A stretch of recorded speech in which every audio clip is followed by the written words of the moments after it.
ǹgbọ́ ẹ̀yin aráàlú, ṣó yẹ kí ìjọba kí wọ́n fi òfin de àwọn tí wọ́n ń ṣe prank?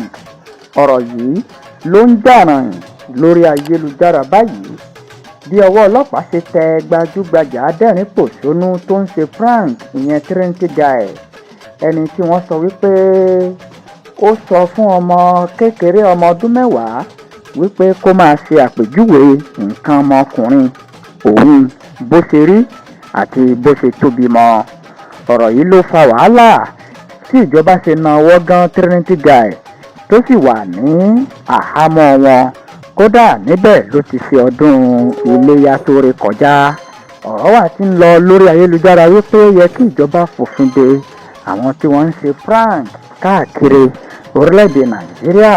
Ọ̀rọ̀ yìí ló ti fa ọ̀pọ̀lọpọ̀ awuyewuye lórí ayélujára wípé kí ìjọba fi òfin de àwọn tí wọ́n ń ṣe adẹ́rìn-pòṣónú, pàápàá àwọn onítẹ̀jẹ lórí ayélujára.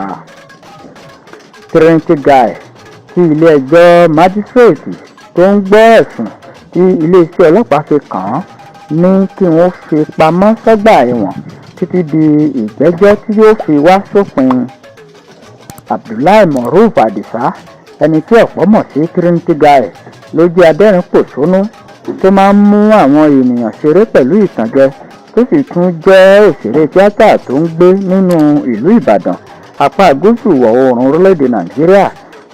Ìbẹ́ta ni Trinity Guy tí ó sì jẹ́ wípé èyí ló mú kó máa jẹ́ orúkọ Trinity tí ọ̀pọ̀ mọ̀ sí nǹkan mẹ́ta.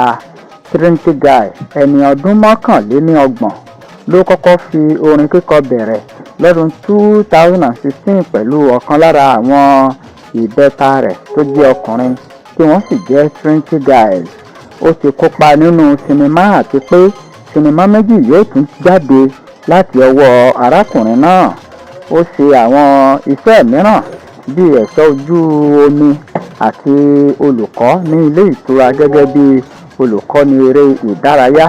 Níbẹ̀ ló ti pinnu láti bẹ̀rẹ̀ yíya fọ́nrán lẹ́yìn tí ó ti mú ọ̀rẹ́ ṣeré lásìkò ìtànkálẹ̀ coronavirus lọ́dún 2020. Ṣùgbọ́n báyìí o, àwọn ènìyàn wọ́n ti ń dábàá wípé kí wọ́n fi òfin de àwọn tí wọ́n ń ṣe prank ní orílẹ̀-èdè Nàìjíríà. Ń gbọ́ kí ni ìròyìn nípa fífi òfin de prank?